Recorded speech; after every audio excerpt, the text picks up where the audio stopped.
جب سیلاب آتا ہے تو ان کی ذمہ داری کوئی بھی نہیں لیتا. کیونکہ کوئی بھی سوسائٹی بنتی نا اس کے کافی زیادہ ایس او پیز ہوتے ہیں. لوگوں نے اپنی زندگی کی جمع پونجی خرچ کی ہوتی ہے رہنی چاہیے. یہ ہاؤسنگ سوسائٹی قانونی ہے غیر قانونی ہے کس چیز کا خطرہ ہے. سیلاب آیا ہے یہ 4 بڑی سوسائٹیاں جو بالکل دریا کے کنارے پر تھیں. امریکہ میں جاپان میں ویسٹ میں سیلاب جب آتا ہے نا تو ہاؤسنگ سوسائٹیز کی جو ہوتی ہے نا انشورنس ہوتی ہے. اگر کوئی نیچرل ڈیزاسٹر کی وجہ سے تو پاکستان میں نہیں پاکستان میں ایسا چلا نہیں. یہ Imran Khan P T I کے اہم 5 مرلے کا پلاٹ 50 لاکھ سے 1 کروڑ تک. یہ غریبوں کی سوسائٹی تھی غریبوں کے لیے بنائی تھی. تو رو رہی تھی کہ اس کی بیٹی کی شادی تھی اس کا جہیز کا سامان پڑا تھا. لوگوں کے نقصان کا ازالہ کر پائیں. فرانس نے $10 ملین کا اعلان کیا ہے. یہ تمام اخبارات پر اشتہار شائع ہوا تھا کہ یہ NDM یہ اندر ہے. یہ ساری چیزیں اتنا اضافہ کرنا ہے گیس کے بلوں میں اتنا اضافہ کرنا ہے یہ ٹیکس لگانا ہے. تو یہ بہت بڑا سوالیہ نشان ہے نا جو صاحب یہ سوالیہ نشان میرے پر سوچنے کے لیے ان کے پاس اور بہت ساری چیزیں کہ یہ عمران خان کا پروجیکٹ تھا یہ سمندر کنارے یہ سب کو ڈبو دے گا. وہ شریف خاندان ہو اور جہاں پلاٹوں کا کام ہو پیسے کا کام ہو وہاں شریفوں کا آدمی نہ آئے.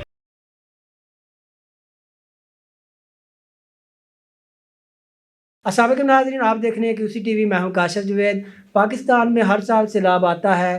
دریا کناروں پر جو ہاؤسنگ سوسائٹیز ہیں ان کا جب ڈیمیج ہوتا ہے تو نہ تو ان کی کوئی انشورنس ہوتی ہے اور نہ ہی جو ان سوسائٹیز کے مالکان ہیں وہ بھی نہیں ان کو پوچھتے اور حکومت بھی ان کی پرسان حال نہیں ہے. تو یہ جو سوسائٹیز ہیں یہ بنانے کی اجازت کون دیتا ہے؟ کیا یہ قانونی ہے کیا یہ غیر قانونی ہے اور کتنی سوسائٹیز دریا کناروں پہ موجود ہیں؟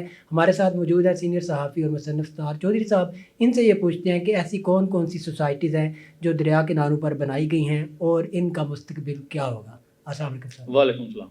اچھا سر یہ بتائیے گا کہ یہ جو دریا کناروں پہ ہاؤسنگ سوسائٹیز ہیں ان کی اپروول کون دیتا ہے؟ کیونکہ جب سیلاب آتا ہے تو ان کی ذمہ داری کوئی بھی نہیں لیتا. جو مالکان ہیں وہ بھاگ جاتے ہیں. حکومت جو ہے وہ 10-20 ہزار دینے کا اعلان کر دیتی ہے تو لوگوں کی جو اربوں خربوں کی پراپرٹیز ہیں وہ بالکل جو ہے وہ ملیہ میٹ ہو جاتی ہے. تو اس ساری جو ہے وہ سوسائٹیز جب یہ بنتی ہیں اور بن کے پھر سیلاب کی وجہ سے گر جاتی ہیں تو کون ذمہ دار ہے اس کا؟ کاشف صاحب سب سے پہلے تو ذمہ داری لینی چاہیے جو ہمارے ادارے ہیں جو ہاؤسنگ سوسائٹیاں بنانے کی منظوری دیتی ہیں. وہ پہلے LDA دیتے تھے. اچھا. اب وہ جو راوی اربن جو پروجیکٹ ہے اچھا روڈا اچھا جو اس کے اندر آتی ہیں اس کی وہ منظوری دیتے ہیں. اچھا. نمبر 1 تو سب سے پہلے تو وہ ذمہ دار ہیں جو وہاں پر ہاؤسنگ سوسائٹیاں بنانے کی ذمہ داری لیتے ہیں. کیونکہ کوئی بھی سوسائٹی بنتی نا اس کے کافی زیادہ ایس او پیز ہوتے ہیں. اچھا.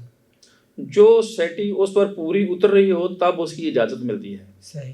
ہمارے ہاؤسنگ جو سوسائٹیوں کے مالک ہیں یہ کیا کرتے ہیں کہ وہ اس میں مثلا کہ 17 شرائط ہیں یا 20 شرائط ہیں اس میں وہ 2 4 یا 5 6 وہ پوری کر لیتے ہیں. یا وہ ایسا کرتے ہیں کہ جب ہاؤسنگ سوسائٹی بناتے ہیں نا جو اس کا شروع میں جو بلاک ہوتا ہے گیٹ کے سامنے اچھا وہاں وہ پوری شرائط پوری کر رہے ہوتے ہیں. صحیح. جو اس سے آگے ہوتا ہے نا ایکسٹینشن جو ہوتی ہے جو ایکسٹینشن ہوتی ہے وہاں پر جا کر وہ بلنڈر کرتے ہیں. اچھا.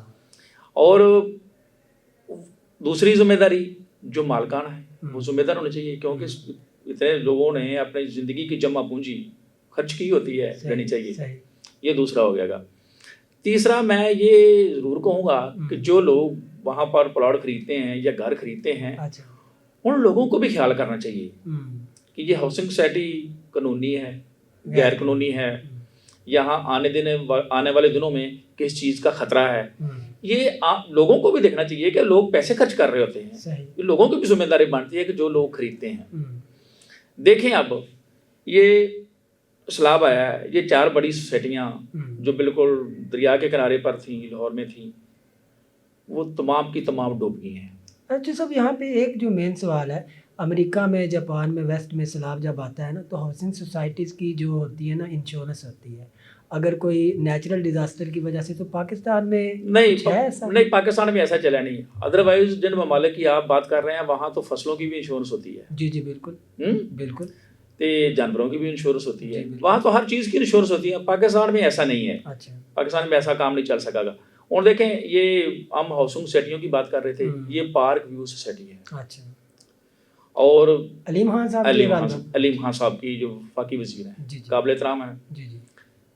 یہ Imran Khan P T I کے اہم